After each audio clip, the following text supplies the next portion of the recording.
Hello everyone. तो ये हमारे मॉडल पेपर नंबर 3 रहने वाली है और इससे पहले हमने 2 करा चुकी है और 2 अगर आपने अभी तक नहीं देखी है तो मैंने प्लेलिस्ट बना चुकी है, जाके ज़रूर देखिएगा या फिर इनकी लिंक है वो मैं डिस्क्रिप्शन बॉक्स में दे दूंगा।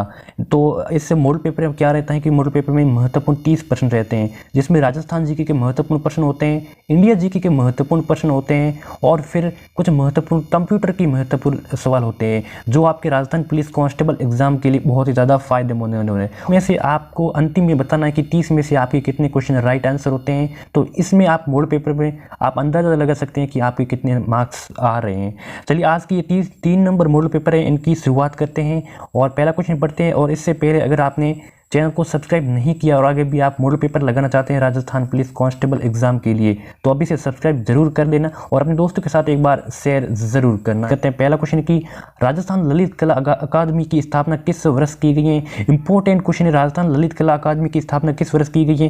देखिए 1956 में, 1959 में, 1957 या फिर 1954 में की गई है। तो ये की गई है 1957 ईस्वी में। और ये किसने की थी, ये की थी पूर्व तत्कालीन उपराष्ट्रपति डॉक्टर सर्वपल्ली राधाकृष्णन। चलिए यहाँ पे 3 नंबर ऑप्शन है वो बिल्कुल राइट ऑप्शन हो जाएगा। बढ़ते हैं आगे की ओर। 2 नंबर क्वेश्चन आ गए हैं और ये कह रहा है कि चक्रपाणि मिश्र निम्न में से किस शासक के दरबारी थे। कौन? चक्रपाणि मिश्र निम्न में से बताना है कि किस शासक के दरबारी थे। तो महाराणा प्रताप के, महाराणा सांगा के, महाराणा कुंभा या फिर महाराणा राज सिंह। तो चक्रपाणि मिश्र थे वो महाराणा प्रताप के शासक के दरबारी थे। यहाँ पे आपका 1 नंबर ऑप्शन बिल्कुल करेक्ट आंसर हो जाएगा। अब बढ़ते हैं आगे की ओर।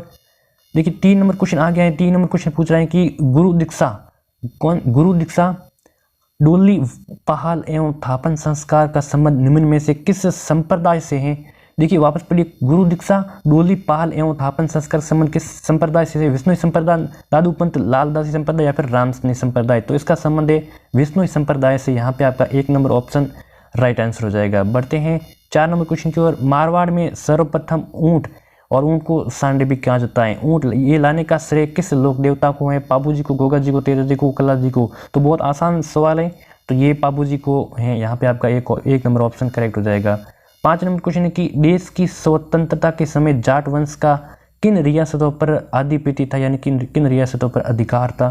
तो धौलपुर करौली, धौलपुर भरतपुर, अलवर भरतपुर या फिर भरतपुर करौली। तो ये था धौलपुर और भरतपुर पर किसका, देश के स्वतंत्रता के समय जाट वंश का शासक था। चलिए आगे बढ़ते हैं।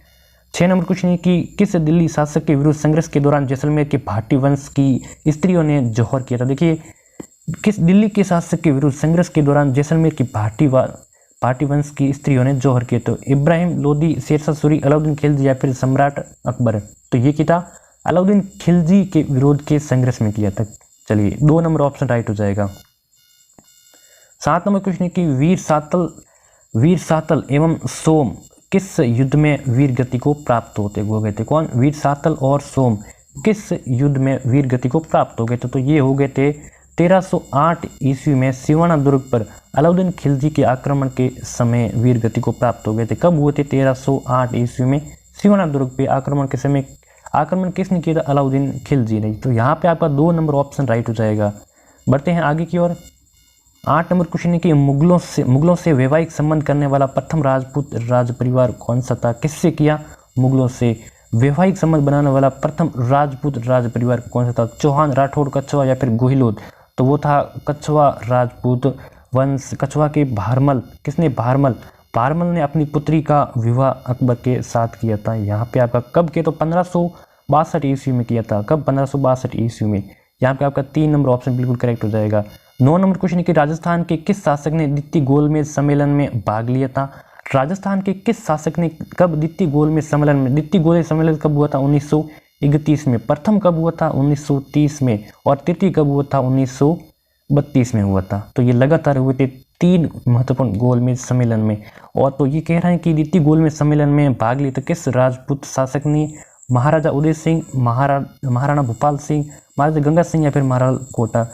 तो ये लिया था गंगा सिंह, बीकानेर के महाराजा गंगा सिंह ने लिया था। यहाँ पे आपका 3 नंबर ऑप्शन राइट हो जाएगा। बढ़ते हैं 10 नंबर क्वेश्चन की ओर। जोधपुर के प्रसिद्ध शासक राव मालदेव ने अपना उत्तराधिकारी किसे बनाया। राव चंद्रसेन को, मोटा राजा उदय सिंह को, राम सिंह या फिर जसवंत सिंह। तो देखिए जोधपुर के प्रसिद्ध शासक मालदेव ने अपना उत्तराधिकारी बनाया था राव चंद्रसेन को बनाया था। किसको बनाया था? राव चंद्रसेन को बनाया था। यहाँ पे आपका 1 नंबर ऑप्शन राइट हो जाएगा। अब बढ़ते हैं अगला 11 नंबर क्वेश्चन। किसके शासनकाल में मुगल और मेवाड़ के महाराणा के मध्य चित्तौड़ की संधि हुई थी? किस शासनकाल में मुगल और मेवाड़ के मध्य, देखिए मुगल और मेवाड़ के मध्य जो महाराणा के मध्य जो चित्तौड़ की ये संधि हुई थी, तो ये किस शासनकाल में? अकबर, जहांगीर, शाहजहां या फिर औरंगजेब थे? हुई थी जहांगीर के शासनकाल के समय। और ये कब हुई थी? ये हुई थी 1615 ईस्वी में, 1615 ईस्वी में। चलिए बढ़ते हैं आगे की ओर।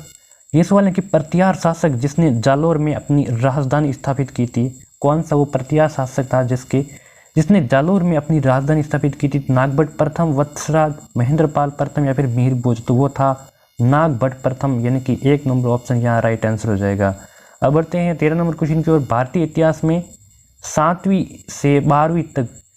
से 12वीं सदी के काल किस नाम से जाना जाता था? देखिए कब से 7वीं से 12वीं जो काल हुआ था वो किस नाम से जाना जाता था? तो वो जाना जाता था राजपूत काल के नाम से। यहाँ पे आपका 3 नंबर ऑप्शन राइट हो जाएगा।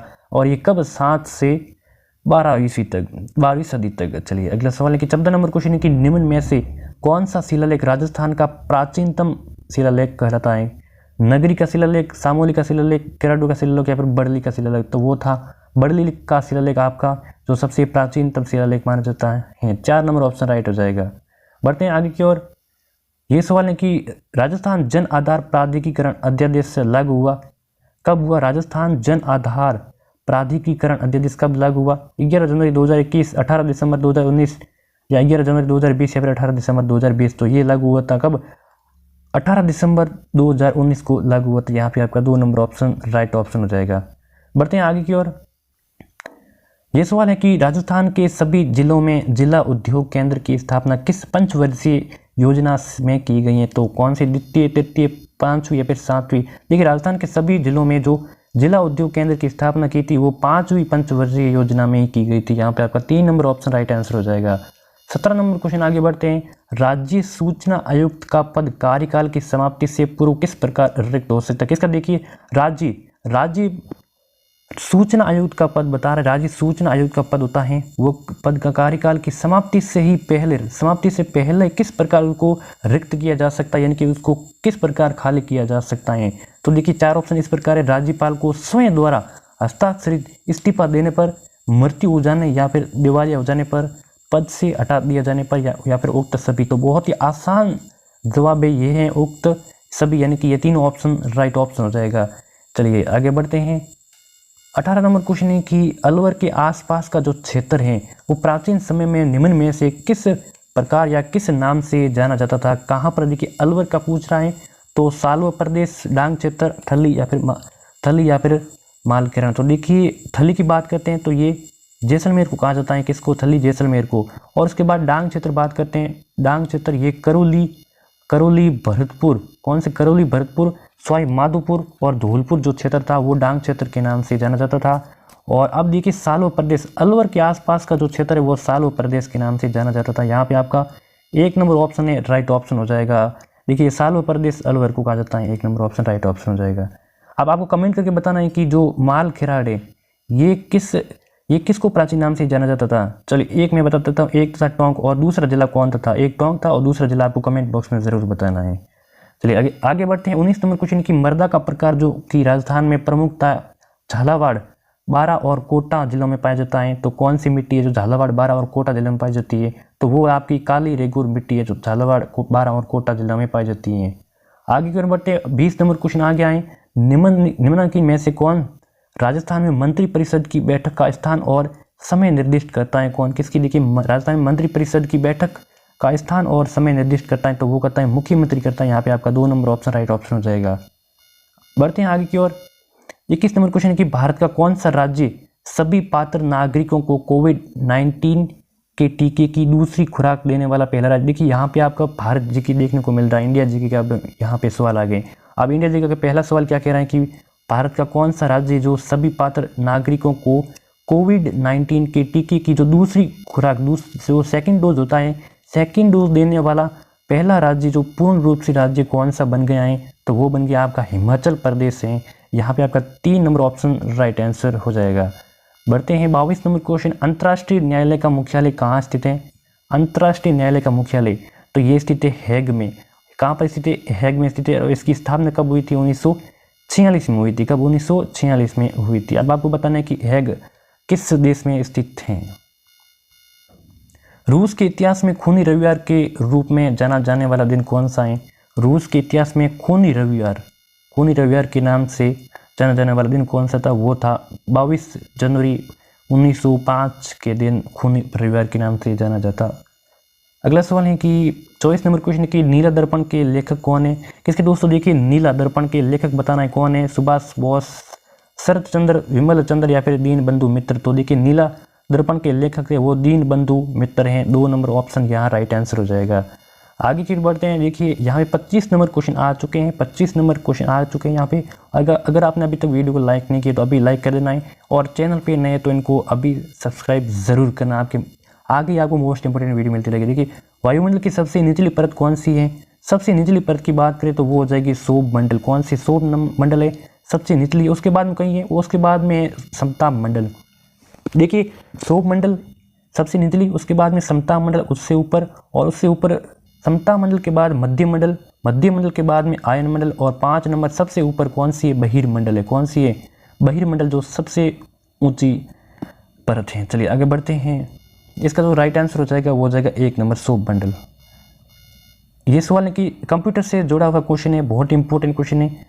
निम्नलिखित में से कंप्यूटर डाटा स्टोरेज की सबसे बड़ी यूनिट कौन सी है? देखिए, कंप्यूटर डाटा स्टोरेज की सबसे बड़ी यूनिट कौन सी है?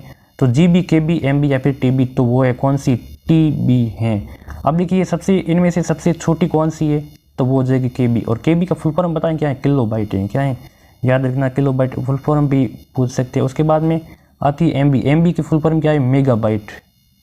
मेगाबाइट। और उसके बाद में आती है GB की क्या है? गीगाबाइट। और उसके बाद में TB की क्या है? टेराबाइट। तो इसका भी याद रखना। चलिए अगला बढ़ते हैं। 27 नंबर क्वेश्चन, सबसे तेज मेमोरी कौन सी है?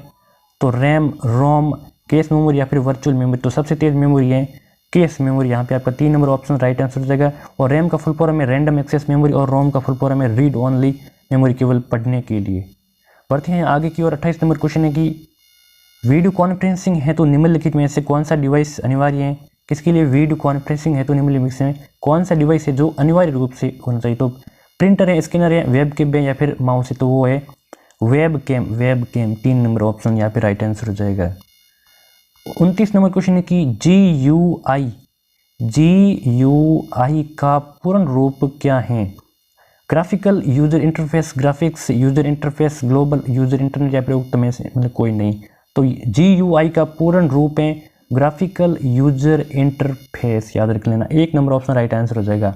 ये हमारा आखिरी नंबर क्वेश्चन है, 30 नंबर। अंत में आपको जरूर बताना है कि आपके 30 में से कितने राइट आंसर होते हैं, ईमानदारी से जरूर बताना है। चलिए देखिए, इंटरनेट से मतलब जोड़ने के लिए कौन सी 4 चीज़ें आवश्यक है? किसकी? इंटरनेट जोड़ने के लिए कौन सी चीज़ें, इनमें से जो 4 चीज़ें हैं वो बहुत ही ज़्यादा आवश्यक है। तो वो कौन सी है? टेलीफोन लाइन, मोडेम, कंप्यूटर और ISP। 1 नंबर ऑप्शन यहाँ राइट हो जाएगा। उसके लिए टेलीफोन लाइन, मोडेम, कंप्यूटर और ISP बहुत ही ज़्यादा आवश्यक है, इनके ये 4 चीज़ें। चलिए, ये 30 महत्वपूर्ण की टेस्ट सीरीज यहाँ पे संपन्न हुई। आशा है कि ये वीडियो आपको बहुत ही ज़्यादा पसंद आएगा। अगर पसंद है इनको एक बार शेयर कर देना, और चौथी मॉडल पेपर आपको कल मिल जाएगी। चलिए आज की टेस्ट सीरीज की संपन्न करते हैं, मिलते हैं अगले वीडियो।